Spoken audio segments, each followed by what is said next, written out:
आप सभी भाई बहनों को यीशु के पवित्र नाम में जय मसीह। आप लोग कैसे हैं? उम्मीद करता हूं कि आप लोग अच्छे होंगे। परमेश्वर की कृपा से सुबह शाम बाइबल पढ़ते होंगे और परमेश्वर के वचन पर चलते होंगे। तो आज मैं एक बहुत ही महत्वपूर्ण मुद्दे पर बात करने वाला हूं।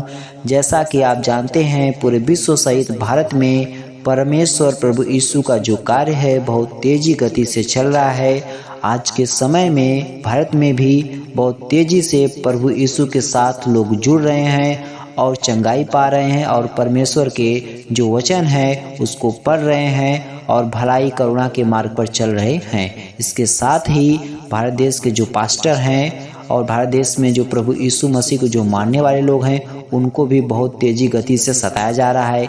कहीं पर पास्टर जी को मार दिया जाता है तो कहीं पर पास्टर जी पर झूठा धर्म परिवर्तन का केस लगाकर जेल में डाल दिया जाता है। बहुत से मसीह भाई बहनों पर झूठा धर्म परिवर्तन का केस लगाकर जेल में डाल दिया जाता है। और जो चर्च होते हैं कहीं कहीं पर तो चर्च को भी तोड़ दिया जाता है। ऐसी घटनाएं भारत सहित पूरे विश्व में आए दिन होती जा रही हैं। तो इससे आप लोगों को घबराना नहीं है, क्योंकि पवित्र शास्त्र बाइबल बताती है कि एक दिन ऐसा आएगा जब तुम लोगों को मेरे नाम की वजह से सताया जाएगा और तुमको न्यायालय में घसीटा जाएगा। तो तुम अपने को धन्य समझना। प्रभु यीशु कहते हैं कि जब तुम लोगों को मेरे नाम की वजह से सताया जाए, मेरे नाम की वजह से तुम लोगों की बेइज्जती किया जाए, मेरे नाम की वजह से तुमको मारा जाए, तो तुम अपने आप को धन्य समझना, क्योंकि तुम्हारा नाम स्वर्ग में लिख दिया गया है। देखिए मसीह भाई बहनों, आप लोगों से मैं कहना चाहता हूँ कि आज का जो दौर है बहुत ही कठिन भरा है। आज के समय में जो मसीह भाई बहन हैं उन लोगों पर झूठा आरोप लगा दिया जाता है। अगर आप प्रार्थना करते हैं किसी के घर में या अपने घर में प्रार्थना करते हैं तो कुछ लोग पुलिस को बुला लाते हैं और कहते हैं कि ये लोग धर्म परिवर्तन करा रहे हैं, पैसा देकर, ये देकर, वो देकर, ये देकर, मतलब उल जुलूल बातें करते रहते हैं। और जो पुलिस होती है, जो पास्टर होते हैं, इनकी बात नहीं सुनती है। जो मसीह भाई बहन होते हैं इनकी बात नहीं सुनती है, सीधे ले जाती है, जेल में डाल देती है बिना किसी जांच पड़ताल के। ऐसे बहुत से पास्टर हैं, ऐसे बहुत से मसीह भाई बहन हैं जिनको झूठे केस में जेल में डाल दिया जाता है, जिससे मसीह भाई बहनों को बहुत परेशानी होती है, उनके परिवार वालों को बहुत परेशानी होती है। तो आप लोगों को घबराना नहीं है, क्योंकि प्रभु यीशु की जो पवित्र शास्त्र है वो खुद कहती है कि मेरे नाम की वजह से तुमको सताया जाएगा, मारा जाएगा, न्यायालय में घसीटा जाएगा, तब तुम अपने को धन्य समझना। तो हे मसीह भाई बहनों, आप लोग इस आज के समय में बहुत ही सावधानी पूर्वक प्रार्थना करिए, प्रेयर करिए, प्रभु यीशु का जो मार्ग है उस पर चलिए। तो यदि आप परमेश्वर में आगे बढ़ना चाहते हैं, प्रभु से कुछ पाना चाहते हैं, अपने जीवन में किसी मुकाम को पाना चाहते हैं, तो सबसे पहले आप शिक्षा को ले रहे हैं तो शिक्षा को आपको छोड़ना नहीं है, शिक्षा को लेते रहना है, क्योंकि एजुकेशन ही आपको शिखर पर पहुंचाएगी। क्योंकि एजुकेशन के माध्यम से हम लोग सही गलत का जो ज्ञान होता है वह हम लोगों को होता है। क्योंकि बाइबल भी कहती है कि यदि तुम सत्य को जानोगे तो सत्य तुम्हें आज़ाद करेगा। सत्य कब जानेंगे? जब हम पढ़ेंगे लिखेंगे, जब हम एजुकेशन लेंगे, तभी हम सत्य को जानेंगे। जब हम सत्य को जानेंगे तब सत्य हमें क्या करेगा? आज़ाद करेगा, गरीबी से आज़ाद करेगा, रोगों से आज़ाद करेगा, सही निर्णय लेने के लिए हमें बुद्धि मिलेगी। तो एजुकेशन को प्रथम वरीयता देना है। एजुकेशन, सच्चाई की एजुकेशन आपको लेना है। तो मैं आपको बता दूं, हे मसीह भाई बहनों, जब भी आप सुबह में उठिए, जब भी आप सुबह में बिस्तर छोड़िए, उसके बाद घुटने टेकिए, परमेश्वर से कहिए कि हे परमेश्वर प्रभु राजा, आपने पूरी रात अच्छे से बिताया, इसके लिए यहोवा खुदा आपको कोटि कोटि धन्यवाद देता हूँ। परमेश्वर, पूरी रात आपने मदद किया परिवार के हर एक जन की, यहोवा खुदा, इसके लिए आपको कोटि कोटि धन्यवाद देता हूँ। जन्म से लेकर इस घड़ी तक यहोवा खुदा आपने संभाल के रखा परमेश्वर, इसके लिए परमेश्वर आपको कोटि कोटि धन्यवाद देता हूँ।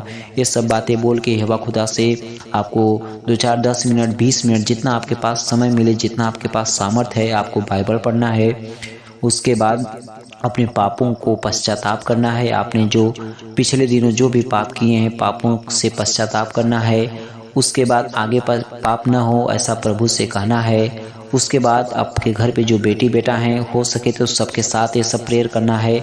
अगर नहीं करते हैं तो आप अकेले भी कर सकते हैं। कुछ ऐसे परिवार हैं जिसमें 5-6 सदस्य रहते हैं, जिसमें से 1 ही 2 सदस्य मानते हैं, बहुत से सदस्य नहीं मानते हैं।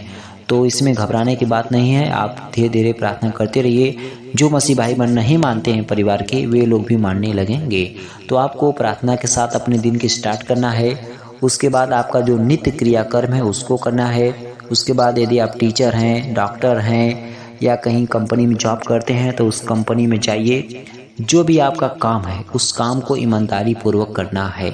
देखिए, जो आपको काम दिया गया है इस संसार में, चाहे आप टीचिंग करते हैं, पढ़ाते हैं, चाहे डॉक्टर हैं, चाहे वकील हैं, चाहे आप मजदूर हैं, चाहे किसी फैक्ट्री में काम करते हैं, चाहे दूध बेचते हैं, चाहे जो भी आप हैं इस संसार में, जो भी आपको काम मिला है, जिस काम से आपका जीव थोड़ा रोजी रोटी चलता है, उस काम को बहुत ईमानदारी पूर्वक करना है। उसके बाद जब भी आप ड्यूटी पे से घर आएँ, उसके बाद प्रभु का धन्यवाद कीजिए कि हे परमेश्वर, आपने सही सलामत हमको काम पे से घर पे पहुंचाया, इसके लिए यहोवा खुदा आपको धन्यवाद देते हैं। ये सब आपको सुबह में जब आप जाएंगे ड्यूटी पर तभी बोल के जाना है। उसके बाद जब आप आएँ तभी भी आपको बोलना है कि यहोवा खुदा आपने सही सलामत घर पे पहुंचाया, इसके लिए परमेश्वर आपको धन्यवाद देते हैं। उसके बाद शाम में अपने परिवार के साथ अच्छे से मिलजुल कर रहिए। उसके बाद खाना खाने से पहले आप प्रार्थना करिए अपने परिवार के साथ मिलकर। अपनी बेटी बेटा को बैठाइए, उनसे अच्छी अच्छी बातें करिए, उनको अच्छी अच्छी बात बताइए। उनका जो होमवर्क है स्कूल का, उनको मतलब उत्साहित करिए कि आप लोग पढ़िए, अपना होमवर्क पूरा कीजिए। उसके बाद ईमानदारी पूर्वक अपना जो काम है उसको करिए, किसी की बुराई मत बतियाइए। उसके बाद जो अपने पड़ोसी हैं उनसे भी प्रेम करिए। अगर वे किसी चीज़ की मदद मांगते हैं, यदि आपसे पैसा मांगते हैं या कोई चीज़ मांगते हैं, यदि आपके पास वो चीज़ है तो आप इनकार मत करिए, आप दे दीजिए। अगर नहीं देना चाहते हैं तो बहाना मत बनाइए, साफ साफ कह दीजिए कि मैं आपको नहीं देना चाहता, क्योंकि आप कोई चीज़ ले लेते हैं तो देते नहीं हैं। अगर ऐसा है तो आप साफ साफ इनकार भी कर सकते हैं, लेकिन आपको बहाना नहीं बनाना है कि नहीं मैं नहीं दूंगा। इन सब चीज़ों को करते हुए जो आप काम करते हैं उसको ईमानदारी पूर्वक करना है। अगर आप स्टूडेंट हैं तो जिस भी क्लास में आप पढ़ते हैं उस विषय का जो सब्जेक्ट है उसको बहुत ही ध्यानपूर्वक पढ़ना है, और जो होमवर्क मिलता है उसको भी ध्यानपूर्वक, बहुत ही ध्यानपूर्वक उसको घर पे उस होमवर्क को करना है। यही सब आप करेंगे, यही सब काम है आपका और हमारा भी। तो जो भी काम है उसको ईमानदारी पूर्वक करना है, तभी परमेश्वर प्रभु यीशु की जो कृपा है वह परिवार के हर लोगों पर आएगी। क्योंकि प्रभु यीशु मसीह खुद कहते हैं कि तुम सत्य को जानो, सत्य तुम्हें आज़ाद करेगा। सच क्या है? सच क्या है? सच तो यही है कि सच्चाई के रास्ते पर चलिए। सच तो यही है किसी की चुगली मत करिए। सच तो यही है किसी की बुराई मत बतियाइए। सच तो यही है कि सही समय पर सुबह में उठिए। सच तो यही है कि समय से प्रार्थना कीजिए। सच तो यही है कि समय से काम पे जाइए। सच तो यही है कि जो नशा पत्ती करते हैं उनके साथ मत रहिए। यही सच्चाई है, इसी पे बस चलना है आपको, और यही चीज़ें आपको आगे बढ़ा देंगी और परमेश्वर के नज़र में भी आप अच्छे कहलाएंगे, अपने परिवार के भी नज़र में आप अच्छे कहलाएंगे। जब आप नशे से दूर रहेंगे, झूठ से दूर रहेंगे, गलत लोगों से दूर रहेंगे, तो प्रभु के नज़र में भी प्रिय रहेंगे आप, और अपने परिवार के भी नज़र में प्रिय रहेंगे, और आपसे कोई पाप भी नहीं होगा, और प्रभु आपको आगे बढ़ाते जाएंगे और एजुकेशन लेते रहेंगे, और आप सच और जो सही निर्णय होता है उसको लेने की क्षमता आपके दिमाग में बढ़ती जाएगी। तो यही सब आपसे कहना था। आज के लिए बस इतना ही, मिलते हैं अगले वीडियो में, तब तक के लिए जय मसीह।